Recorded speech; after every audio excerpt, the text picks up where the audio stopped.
Do relationships really matter in education?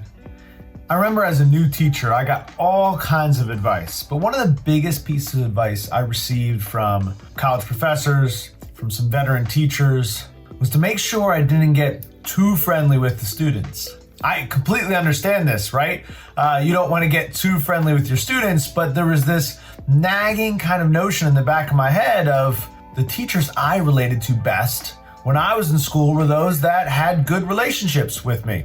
So that first year of teaching, a lot of the conversations I had with people were about how you had to have rigor, you had to be hard on the students, had to be challenging, make sure that you didn't let them get the best of you or think that you were weak. Now there's some people that said, kind of forget that advice that you're getting there, but a lot of people really stuck to their guns and kind of shared that advice. Flash forward a couple years and I was becoming a new dad. I now have 5 kids, but when I was getting ready for my first kid, like many first-time parents, you're worried about your kids, your relationship, what it's gonna be like doing that. And so many people gave me the advice, just make sure you're there for your kid. Be there for them. Listen to them. Open up to them. They're gonna know if you're making an effort every single day to support them, to go along the journey with them. This is what Liberante has to say in the Journal of Student Engagement. The teacher-student relationship is one of the most powerful elements within the learning environment. A major factor affecting students' development, school engagement, and academic motivation, teacher-student relationships form the basis of the social context in which learning takes place. Liberante's research and many others make the case that the teacher-student relationships and peer-to-peer relationships form the basis for one of the most important aspects of how to help students succeed in and out of school. Now, all of us that work with children and work with youth, work with teenagers, we know that this is the case, that the more time you spend with a student, the better of a relationship you build up with the student, the more impact you can have on them in their work in school. We know that having one-on-one time with a student is going to lead to some greater outcomes than a small group setting or a large group setting. Yet in the confines of school, sometimes this is difficult. We say, how can we make this work with everything else that's going on? We know students need to have that important teacher-student relationship, that mentor-mentee relationship, yet how do we make that happen? Well, it turns out that Daniel Coyle, in his book, The Talent Code, points out that this doesn't have to be some big type of conference or conversation. In fact, there's a couple key things that you can do with just a pen and a paper or a keypad and a computer or a quick conversation with a student that can have a drastic impact on their academic outcomes. So Daniel Coyle in his book, The Talent Code, looks at this study that was done by psychologists from Stanford and Yale and Columbia. And they recently set out to explore the question, what's the secret of great feedback? That's something that all of us as parents, teachers, coaches are asking all the time. They had middle school teachers assign an essay writing assignment to the students, after which students were given different types of teacher feedback. To their surprise, the researchers discovered that there was one particular type of teacher feedback that improved student effort and performance more than anything else. In fact, they deemed this one magical sentence exactly that, magic.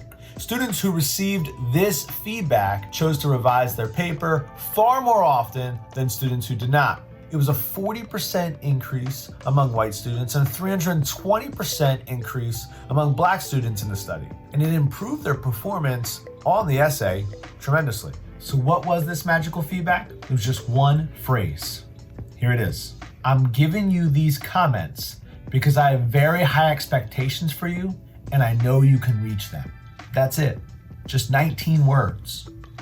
Those 19 words change the trajectory of what students would do that individual assignment.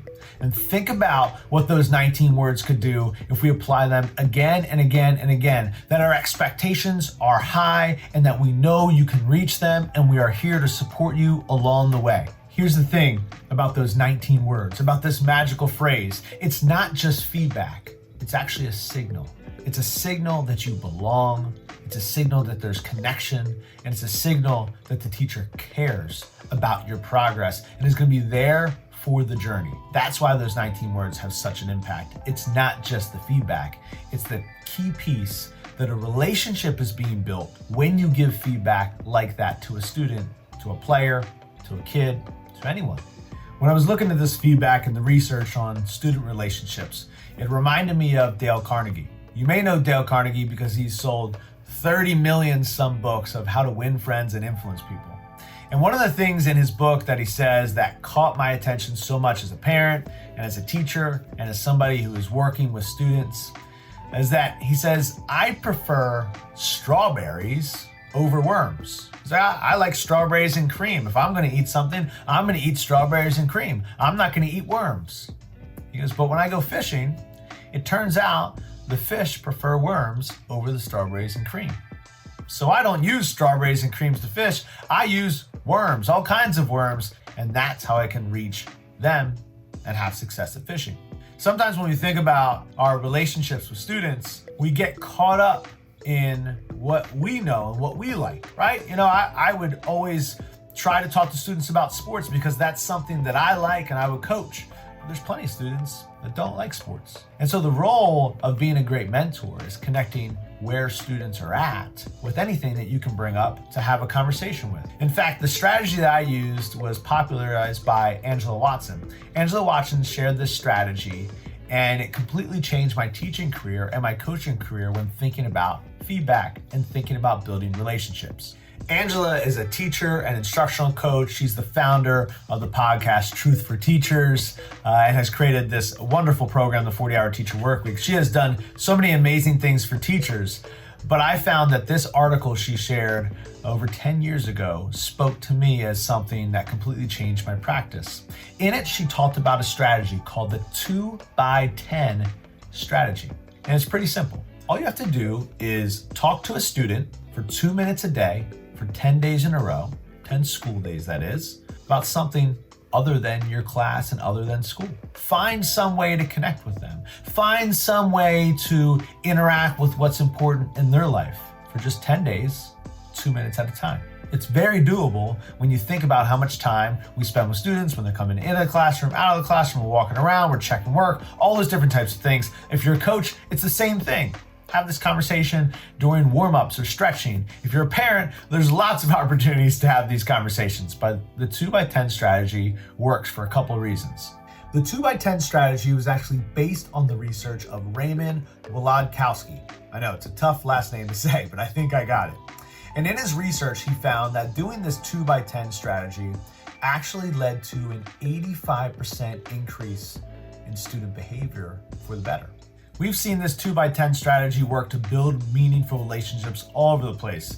In fact, Angela shares how one professor, Martha Allen, asked all of her student teachers to use this strategy with their students, and every single one of the teachers came back, reported that they used it with their toughest students, the ones they were most struggling to build a relationship with, and all of them saw a significant increase in behavior, engagement, and just connection to what was going on in the class. When we talk about why do relationships matter, and we ask the question, do they really matter? You can point back to some of this research here of just effective ways to make relationships matter in learning. We know that with everything that's been going on in the world, with COVID, with virtual teaching, hybrid teaching, lots of kids in and out, all those different types of things that are happening, that if students don't find a connection with what's happening at school, if our players don't find a connection with what's happening with the team, if our kids don't find a connection, if we don't build those relationships, then we're going to really struggle to engage and empower those that need it the most. I'm AJ Giuliani, and this is Learning with AJ.